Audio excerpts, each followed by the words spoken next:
नमस्ते, हमेशा खुश रहो बिटिया। I am JVN Dr. Anamika Aherwal, Associate Professor in the Department of Science and Technology at Jayoti Vidyapeeth Women's University, Jaipur. Today I am going to take the lecture on the subject name Introduction to Data Science, and the session is Data Visualization Part 2.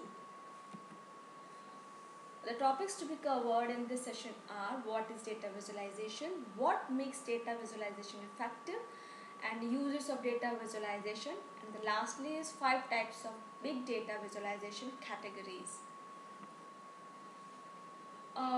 Data visualization is the presentation of data in a pictorial or graphical format. It enables decision makers to see analytics present visually so they can grasp difficult concepts or identify new patterns.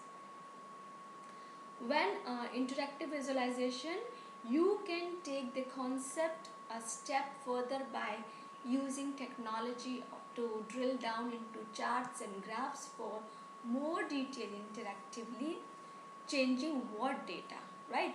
So next comes the what makes data visualization effective. The visualization data is effective when done right, and we have to define right when the data visualization have served its purpose. So here you can see a quick test. When people can interpret your visualization by asking more questions on the information displayed versus how or what is displayed, then you know you are on the right path. So in order to be highly effective, it is important to design the right visualizations for your data to allow yourself and team members to interpret and make decisions based of what they observe. So how to do that? Okay, so it's simple. We create the proper visualization by understanding the different types of visualizations and answering 5 questions. And what are these 5 questions? uh, uh, Basically, you have to use the data visualization, and in this you have to mention those questions which you have to ask for your you can visualization. Okay, so you need to, it is also a part of, you can say, the analysis. Okay, so whenever you are asking the questions means visually you can say the picture is clear in your mind. So basically the uses of data visualization are, of course, it is a powerful way to explore data with the presentable results. Primary use is the pre-processing portion of the data mining process, and it supports in data cleaning, of course, by finding incorrect and missing values. So for variable derivations and selection, which means to determine which variable to include and discard it in the analysis. So as I told you, that analysis is basically the most important part, or you can say it is the pillar of everything. Okay, so this data visualization also plays in combining categories as part of the data reduction process. Now these are the 5 types of data visualization categories. First is a temporal.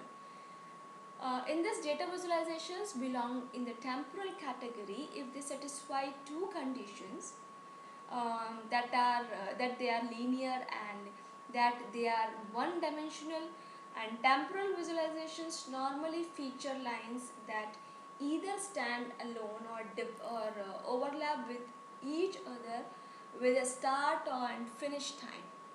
So these are familiar charts we can recognize from schools and the workplace, which means we have an easier understanding when we read them.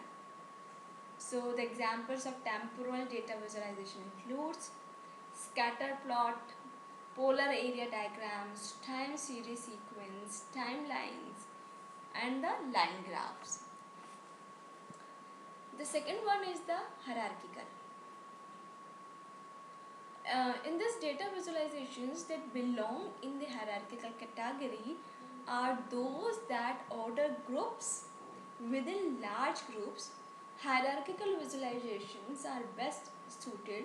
So if you are looking to display clusters of information, especially if they flow from a single origin point. And the downside of these graphs is that they tend to be more complex and difficult to read, which is why the tree diagram is used most often. So it is the simplest to follow due to its linear path. And these are the examples of hierarchical data visualizations include the tree diagrams, ring charts, sunburst diagrams. The third one is a network. Data sets connect deeply with other data sets in the network. Okay, so network data visualization show how they relate to one another within a network. Or you can say in other words, demonstrating relationships between data sets without wordy explanations. And the examples are matrix charts, node link diagrams, word clouds, alluvial diagram. Now come to the fourth one, that is multidimensional. Just like the name, multidimensional data visualizations have multiple dimensions. Okay, so this means that there are always two or more variables in the mix to create a 3D data visualization. Because of the many concurrent layers and data sets, these types of visualizations tend to be the most vibrant or eye-catching visuals. And these visuals can break down a ton of data down to key takeaways. And examples of multidimensional data visualization includes scattered plot, pie charts, Venn diagrams, stacked bar graphs, histograms. Now the fifth one is the geospatial. Geospatial or spatial data visualization relate to real life physical locations, overlaying familiar maps with different data points. So these types of data visualization are commonly used to display sales or acquisitions over time, and can be most recognizable for their use in political campaigns or to display market penetration in multinational corporations. And the examples are flow map, density map, cartogram, heat map. Now this is a question for practice. Name some essential data visualization techniques. Explain it. Thank you. This session powered by Digital Version 2.0, Jyoti Vidyapeeth Women's University. Hope you are satisfied with my digital session. If you have any query, please mention in comment box. I will resolve it. Thank you.